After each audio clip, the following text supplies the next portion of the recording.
What should you do if you just started a brand new role in your kids' ministry?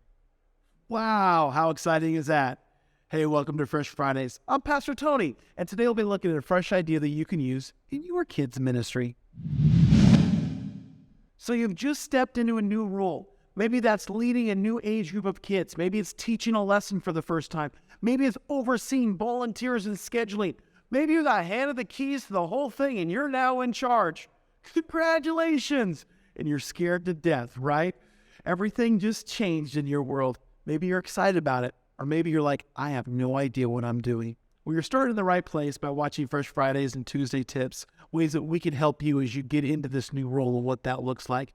But right now, I want to give you a couple tips. Let me start with this, okay? You've been put in this position because somebody has seen in you a spark. Somebody has seen in you a leadership quality that you can use to minister to kids, to equip volunteers, to do the work of the kingdom. And so we're going to go on that. We're going to get excited for it. We don't know how long this season is, but as long as we're here, we're going to do what we can to impact the kids and families in your kids' ministry. So let me start off with a couple of tips. The first thing I would encourage you to do is pray. That's right, pray. Make sure you know what God's plan is for the kids' ministry area that you're overseeing. I want to make sure that the Holy Spirit is guiding and directing me, leading every step of my life. I want to be doing His will, teaching and instructing the way that He wants me to do so. Secondly, I want to encourage you to this. Build relationships. Get to know the people on your team. Make sure you know their names. Even if you're not a people person, okay, make sure you're connecting with them. You don't have to be their best friends, but you do need to work together in ministry. Make them part of your family. Get to know them a little bit. Hang out a little bit, maybe even outside of church, but build relationship. It's so important that you do that. You see, you can't implement change unless you build relationship, which builds trust.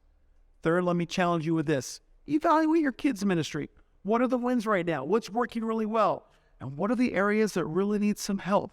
Do an assessment. Look it over. How are things going right now?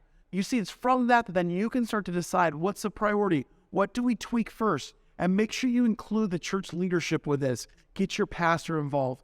I have never met a pastor who loves surprises, okay? They hate it. So make sure you talk ahead of time to your pastor. Let them know what you're doing so they can be your biggest cheerleader. And fourth, I would challenge you with this. Be ready for some incredible wins and some really nasty lows.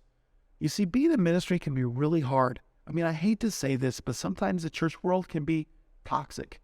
I mean, think about it. Who crucified Jesus? It was the religious people, right? Sometimes I can feel when I get done with a service that I'm a little crucified. And sometimes it feels like, man, this was the greatest Sunday ever. Just be prepared for some highs and some lows. Surround yourself with people who will encourage you. And I always encourage this. Remember the awesomes more than the awfuls. You're going to have lots of awful times, but if you remember the awesome times, it will keep you encouraged so you don't get weary in doing good. Congratulations on your new position as a leader in kids ministry. Keep developing those leadership skills within yourself. Watch things like Fresh Fridays so you can continue to learn and develop.